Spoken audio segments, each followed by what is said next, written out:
સોમનાથના ઇતિહાસને લઈને પીએમ મોદીએ બ્લોગ લખ્યો. કહ્યું, સોમનાથ આપણા ભારતીયોના અદમ્ય સાહસની ગાથા છે. 2024નું વર્ષ આપણા પવિત્ર શ્રદ્ધા સ્થળ સોમનાથ જ્યોતિર્લિંગ પર થયેલા પ્રથમ હુમલાની 1000મી વર્ષગાંઠ છે. વારંવારના હુમલાઓ છતાં આપણું સોમનાથ મંદિર હજુ પણ અટલ ઊભું છે. સોમનાથ ખરેખર ભારત માતાના લાખો બહાદુર પુત્રોના સ્વાભિમાન અને અદમ્ય હિંમતની ગાથા છે, જેમની માટે તેમની સંસ્કૃતિ અને સભ્યતા હંમેશા સર્વોપરી રહ્યા છે. બ્લોગમાં પીએમ મોદીએ લખ્યું કે સોમનાથ આ શબ્દ સાંભળીને આપણા મન અને હૃદય ગર્વ અને શ્રદ્ધાથી ભરાઈ જાય છે. ભારતના પશ્ચિમ કિનારે પ્રભાસ પાટણ નામના સ્થળે ગુજરાતમાં સ્થિત સોમનાથ ભારતના આત્માનું શાશ્વત રૂપ છે. દ્વાદશ જ્યોતિર્લિંગ સ્ત્રોત્રમાં ભારતના 12 જ્યોતિર્લિંગોનો ઉલ્લેખ છે. જ્યોતિર્લિંગનું વર્ણન સૌરાષ્ટ્ર સોમનાથમ ચ પંક્તિથી શરૂ થાય છે, જેનો અર્થ થાય છે જ્યોતિર્લિંગોમાંના સોમનાથનો ઉલ્લેખ સૌપ્રથમ થાય છે. આ પવિત્ર સ્થળના સભ્યતા અને આધ્યાત્મિક મહત્વનું પ્રતીક છે. અનાદિકાળથી સોમનાથ જીવનના તમામ ક્ષેત્રોના લોકોને જોડતું રહ્યું છે.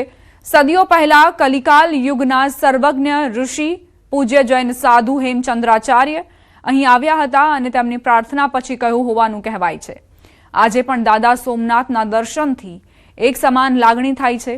મન સ્થિર થઈ જાય છે અને કંઈક દિવ્ય અને અવ્યક્ત આત્માને ઊંડાણપૂર્વક સ્પર્શે છે. 1026માં પ્રથમ આક્રમણના 1000 વર્ષ પછી 2026માં પણ સોમનાથનો સમુદ્ર એ જ તીવ્રતાથી ગર્જના કરે છે અને કિનારા પર અથડાઈ રહેલા મોજા તેની સંપૂર્ણ વાર્તા કહે છે. તે મોજાઓની જેમ સોમનાથ વારંવાર ઉભરી આવ્યું છે. ભૂતકાળના આક્રમણકારો સમયની ધૂળ બની ગયા છે. તેમના નામ હવે વિનાશના પ્રતીકો તરીકે લેવામાં આવે છે. તેઓ ઇતિહાસના પાનાઓમાં ફક્ત ફૂટનોટ્સ છે, જ્યારે સોમનાથ હજુ પણ તેજસ્વી આશા ફેલાવતું ઊભું છે. સોમનાથ આ દર્શાવે છે કે નફરત અને કટ્ટરતામાં વિનાશની વિકૃત શક્તિ હોઈ શકે છે, પરંતુ શ્રદ્ધામાં સર્જનની શક્તિ છે. લાખો ભક્તો માટે સોમનાથ આશાનો શાશ્વત અવાજ છે. તે શ્રદ્ધાનો અવાજ છે જે આપણને ખંડેર થયા પછી પણ ઊભા થવાની પ્રેરણા આપે છે. પીએમ મોદીએ બ્લોગમાં ઉમેર્યું કે જો હજારો વર્ષ પહેલા નાશ પામેલા સોમનાથ મંદિરને તેના સંપૂર્ણ ગૌરવમાં પુનઃ સ્થાપિત કરી શકાય છે, તો આપણે 1000 વર્ષ પહેલાના સમૃદ્ધ ભારતને ફરીથી બનાવી શકીએ છીએ.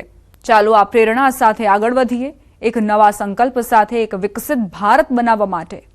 એક એવું ભારત જેની સભ્યતાનું જ્ઞાન આપણને વૈશ્વિક કલ્યાણ માટે સતત પ્રયત્નશીલ રહેવા માટે પ્રેરણા આપે છે.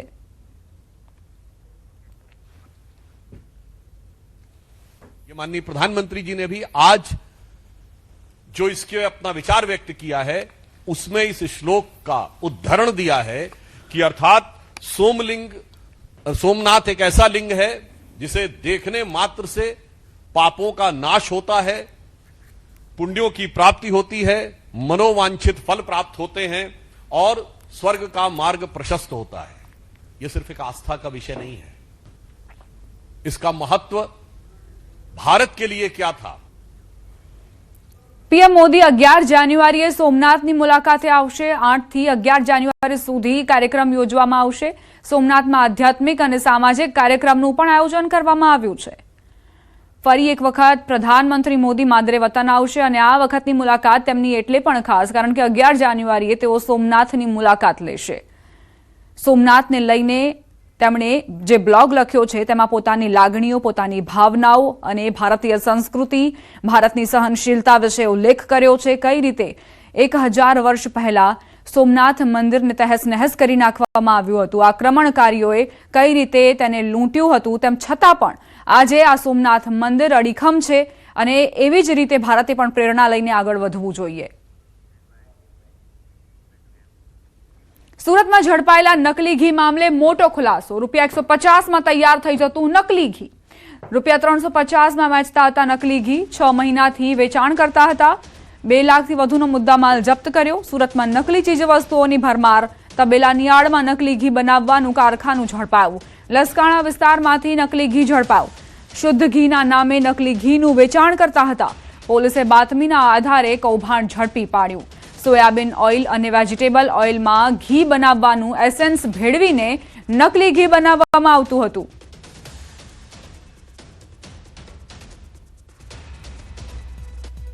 જો આપ પણ બજારમાંથી ઘી ખરીદતા હો તો સાવધાન થઈ જજો, કારણ કે આવા જે કૌભાંડીઓ છે તે સક્રિય છે. લોકોના સ્વાસ્થ્ય સાથે આખરે ક્યાં સુધી ચેડા ચાલશે તે એક સવાલ. નકલી ઘીનું નેટવર્ક ક્યાં સુધી ફેલાયેલું છે? કેટલા લોકો આ નકલી ઘીનું સેવન કરી ચૂક્યા છે અત્યાર સુધી? ભેળસેળિયા તત્વો વિરુદ્ધ કયા પગલાં લેવામાં આવશે? કયા કડક પગલાં લીધા બાદ આ જે કૌભાંડીઓ છે તે સુધરશે? નકલી ઘીનો વેપલો ચાલતો હતો, સોયાબીન ઘીનો ઉપયોગ થતો હતો, વેજીટેબલ ઓઇલનો પણ તેમાં ઉપયોગ કરાતો હતો, એસેન્સ ભેળવીને નકલી ઘી બનાવાતું હતું. માત્ર 150 રૂપિયા તેટલામાં ઘી તૈયાર કરાતું અને 350 રૂપિયામાં તેનું वेचाण કરાતું. इससे डुप्लीकेट घी का जत्था 319 किलो, साथ में वेजिटेबल और सोयाबीन ऑयल 856 केजी और बाकी घी बनाने का एसेंस टोटल मिला के 2,11,865 रुपए का मुद्दा माल वहां से बरामद हुआ है. ये इनका ऑपरेशन ऐसा था कि ये डुप्लीकेट घी बनाने के लिए जो पाल्मोलिन ऑयल या सोयाबीन ऑयल है उसमें थोड़ा सा ओरिजिनल घी डाल के उसमें घी का एसेंस डाल के उसको गर्म करते थे और उसको होमोजेनाइज करके फिर मार्केट में करियाने की दुकान और मिठाई के शॉप्स में उसको बेचते थे. तो उनकी कॉस्टिंग पड़ती थी वो 150 रुपए के जैसे पड़ती थी और जो ये मार्केट में बेचते थे 300-350 रुपए में बेचते थे. पिछले 6 महीने से ये ऑपरेशन ये कर रहे थे और हमें ये बात नहीं मिली तो हमने इस पर रेड किया और इसमें अभी फिलहाल जानवा जोग दाखिल करके सारे सैंपल्स को सीज कर लिया गया है. સુરેન્દ્રનગરમાં ચોટીલા નેશનલ હાઈવે પર સરકારી જમીન પર ગેરકાયદેસર દબાણો દૂર કરાયા. મઘરીખડા ગામ પાસે આવેલી અમરદીપ હોટેલ દ્વારા પંચરની દુકાન, બાથરૂમ, પાણીની ટાંકી સહિતનું ગેરકાયદેસર બાંધકામ દૂર કરવામાં આવ્યું હતું. જેને લઈને ચોટીલા ડેપ્યુટી કલેક્ટર અને મામલતદારની સંયુક્ત ટીમ દ્વારા ગેરકાયદેસર દબાણ દૂર કરવાની કાર્યવાહી કરી. 16.39 કરોડની અંદાજે 10 એકર સરકારી જમીન ખુલ્લી કરાઈ અને હોટેલ માલિક સામે વાર્ષિક બિનખેતીના જંત્રીના 1% દરે વસૂલાત કરવા અંગેની કાર્યવાહી હાથ ધરાઈ હતી.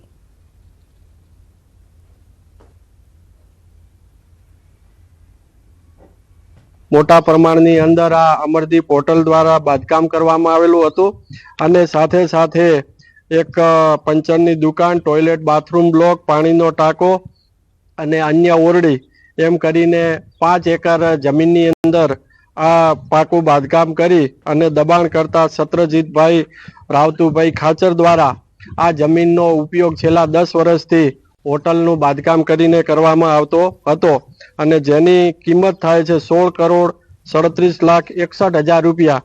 આ તમામે તમામ દબાણને આજે દૂર કરવામાં આવેલું છે. ઊંઝાના ગંજ બજારમાં વરિયાળીની આવક થઈ. હાલ દરરોજ 200 થી 300 બોરીની વરિયાળીની આવક થઈ રહી છે. બજારમાં વરિયાળીના ભાવ ગુણવત્તા મુજબ 2,000 થી 5,000 પ્રતિમણ બોલાઈ રહ્યા છે. ગત વર્ષ કરતા ઓછો ભાવ મળતા ખેડૂતોની હાલત કફોડી બની છે. તો વેપારીઓના મતે ગત વર્ષે વરિયાળીનું વાવેતર ઓછું થવાના કારણે ભાવ વધુ બોલાયા હતા. બીજી તરફ યાર્ડના ચેરમેને કહ્યું કે શરૂઆતમાં ભાવ ઓછા છે, પરંતુ જેમ જેમ સારી ક્વોલિટી આવશે તેમ તેમ ભાવ વધશે. હાલ નવી વરિયાળીની શરૂઆત થઈ ગઈ છે ગંજ બજારમાં. આજે આવક છે 200 બોરીની. જનરલી 200 થી 150 બોરી નવી આવક વરિયાળી ચાલુ થઈ ગઈ છે. અત્યારે ભાવ છે સારા માલના 3,000 થી 4,000 આસપાસ ભાવ છે અને મીડિયમ માલના 2,500 થી 3,000 ભાવ છે. ગત વર્ષે આ વરિયાળીના 6,000 થી 7,000 ભાવ હતા. એના કરતી ભાવ સારા ઓછા છે વરિયાળીમાં. ભાવ ખાસ નહીં, ઠીક. તમને કેટલા ભાવ મળ્યા? 2,050 ને 4,500 રૂપિયા. ગત વર્ષે કેવા ભાવ મળ્યા હતા? ગત વર્ષે તો 6 કીધા. ગત વર્ષ કરતા ઓછા ભાવ મળ્યા? ત્રીજો ભાગ વરિયાળીના ભાવ ઓછા છે. ઊંઝા યાર્ડમાં વરિયાળીની સિઝન હવે ધીરે ધીરે ચાલુ થઈ રહી છે. જે વહેલું વાવેતર થયું હોય એ ક્યાંક ને ક્યાંક 200 થી 300 બોરી જેટલી નવી વરિયાળીની આવક થઈ રહી છે અને એ વરિયાળી મોટાભાગે આબુ રોડ સાઈડની આવે છે અને એમાં અત્યારે હાલમાં લગભગ 2,000 થી ચાલુ થઈ અને 5,000 સુધીના ભાવો મળતા હોય છે. અમદાવાદના વસ્ત્રાલમાંથી દેશી તમંચો અને 4 જીવતા કારતૂસ તથા ધારદાર છરી સાથે 2 શખ્સોની ધરપકડ થઈ. ઝોન 5 એલસીબીએ બંને આરોપીઓ છોટુસિંહ કુશવા અને આયુષ યાદવની ધરપકડ કરી છે. મળતી વિગત મુજબ છોટુસિંહ 2 મહિના પહેલા થયેલી બોલાચાલીનો બદલો લેવા અને હત્યાના ઈરાદે હથિયાર લાવ્યા હોવાનું તપાસમાં સામે આવ્યું. સમગ્ર મામલે રામોલ પોલીસે વધુ તપાસ હાથ ધરી છે. પાસ પરમિટ વગરનું દેશી બનાવટનું તમંચો છે, જેના આધારે એલસીબી ટીમે તેઓ જ્યારે પોતાના વ્હીકલ એક્ટિવા સાથે પસાર થતા હતા તેમની પીછો કરી અને તેમને તપાસ્યા ત્યારે તેમની પાસેથી એક દેશી બનાવટનો તમંચો, 4 કારતૂસ લાઈવ તથા એક ધારદાર ચપ્પુ મળી આવેલું હતું. જેની સાથે ઝઘડો થયો હતો તેને મારવા માટે આ લોકો મર્ડરના ઈરાદે નીકળ્યા હતા. મહેસાણામાં તંત્ર સામે જે લોકોનો રોષ ભભૂક્યો. મહાનગરપાલિકા દ્વારા લેવામાં આવેલા નિર્ણય સામે સ્થાનિક રહીશોનો પ્રચંડ જન આક્રોશ જોવા મળ્યો હતો. શહેરના ગાંધીનગર લિંક રોડ પર પીવાના પાણીની સંપની નજીક ભૂગર્ભ ગટરનું પમ્પિંગ સ્ટેશન બનાવવાની કામગીરી શરૂ કરાતા લોકોમાં ભારે રોષ ફાટી નીકળ્યો છે. આ મુદ્દે મોટી સંખ્યામાં રહીશોએ મહાનગરપાલિકા કચેરી ખાતે પહોંચી રામધૂન બોલાવી અનોખો વિરોધ નોંધાવી હાઈરે કમિશનર હાય હાયના નારા લગાવ્યા હતા. બીજી તરફ મહાનગરપાલિકાના સત્તાધીશોએ હાલ પૂરતી આ કામગીરી રોકવાની વાત કરી હતી. વોટર ટ્રીટમેન્ટ ગંદા પાણીના નિકાલનો સંપ બનાવવાની વાત કરી છે અને એનું કામકાજ ચાલુ થઈ ગયું છે. 3 દિવસથી લોકો જાગૃત થયા છે.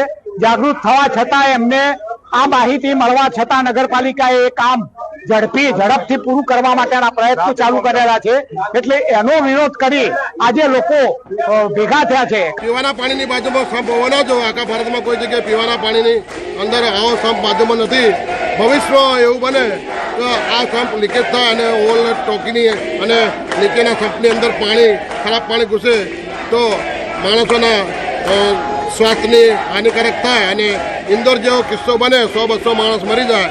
તો એના માટે આ રેલી કાઢી અને આ સંપ બંધ કરાવવા માટે અમે આની કાર્યવાહી કરવા તત્પર થયા છીએ. મહેસાણામાંથી પમ્પિંગ સ્ટેશન બની રહ્યું છે બાબતે લોકો આવ્યા હતા. એમની રજૂઆત એવી હતી કે પમ્પિંગ સ્ટેશન અને પાણીનો સંપ બહુ નજીક બની રહ્યો છે, એટલે પાણી મિક્સ થવાથી ઇન ફ્યુચર ગંદુ પાણી આવશે અને સ્વાસ્થ્ય માટે હાનિકારક રહેશે એવી રજૂઆત હતી. લગભગ 150-200 લોકો આવ્યા હતા.